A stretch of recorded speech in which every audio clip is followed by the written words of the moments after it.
Genesis 29. Then Jacob continued on his journey and came to the land of the eastern peoples. There he saw a well in the open country, with 3 flocks of sheep lying near it because the flocks were watered from that well. The stone over the mouth of the well was large. When all the flocks were gathered there, the shepherds would roll the stone away from the well's mouth and water the sheep. Then they would return the stone to its place over the mouth of the well. Jacob asked the shepherds, "My brothers, where are you from?" "We're from Haran," they replied. He said to them, "Do you know Laban, Nahor's grandson?" "Yes, we know him," they answered. Then Jacob asked them, "Is he well?" "Yes, he is," they said. "And here comes his daughter Rachel with the sheep." "Look," he said, "the sun is still high. It is not time for the flocks to be gathered.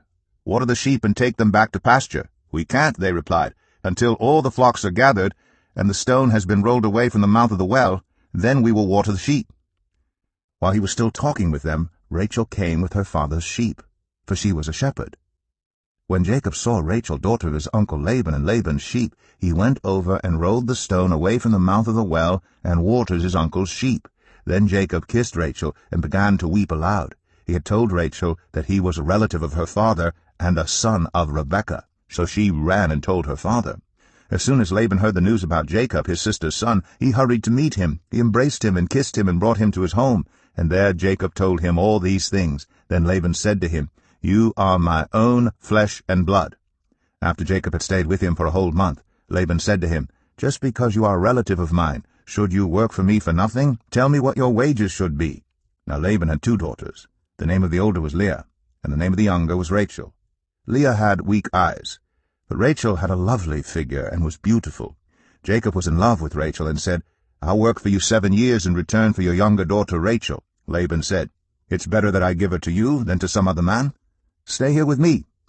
So Jacob served 7 years to get Rachel, but they seemed like only a few days to him because of his love for her. Then Jacob said to Laban, "Give me my wife, my time is completed, and I want to make love to her." So Laban brought together all the people of the place and gave a feast. But when evening came, he took his daughter Leah and brought her to Jacob, and Jacob made love to her. And Laban gave his servant Zilpah to his daughter as her attendant. When morning came, there was Leah. So Jacob said to Laban, "What is this you have done to me? I served you for Rachel, didn't I? Why have you deceived me?" Laban replied, "It is not our custom here to give the younger daughter in marriage before the older one. Finish this daughter's bridal week, then we will give you the younger one also in return for another 7 years of work." And Jacob did so. He finished the week with Leah, and then Laban gave him his daughter Rachel to be his wife. Laban gave his servant Bilhah to his daughter Rachel as her attendant. Jacob made love to Rachel also, and his love for Rachel was greater than his love for Leah, and he worked for Laban another 7 years. When the Lord saw that Leah was not loved, he enabled her to conceive, but Rachel remained childless. Leah became pregnant and gave birth to a son. She named him Reuben, for she said, "It is because the Lord has seen my misery. Surely my husband will love me now." She conceived again, and when she gave birth to a son, she said, "Because the Lord heard that I am not loved, he gave me this one too." So she named him Simeon. Again she conceived, and when she gave birth to a son, she said, "Now at last my husband will become attached to me, because I have borne him 3 sons." So he was named Levi.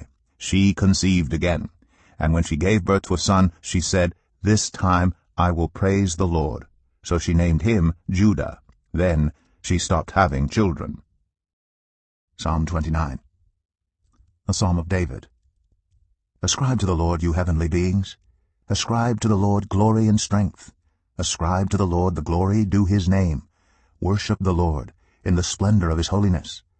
The voice of the Lord is over the waters. The God of glory thunders. The Lord thunders over the mighty waters. The voice of the Lord is powerful. The voice of the Lord is majestic. The voice of the Lord breaks the cedars. The Lord breaks in pieces the cedars of Lebanon.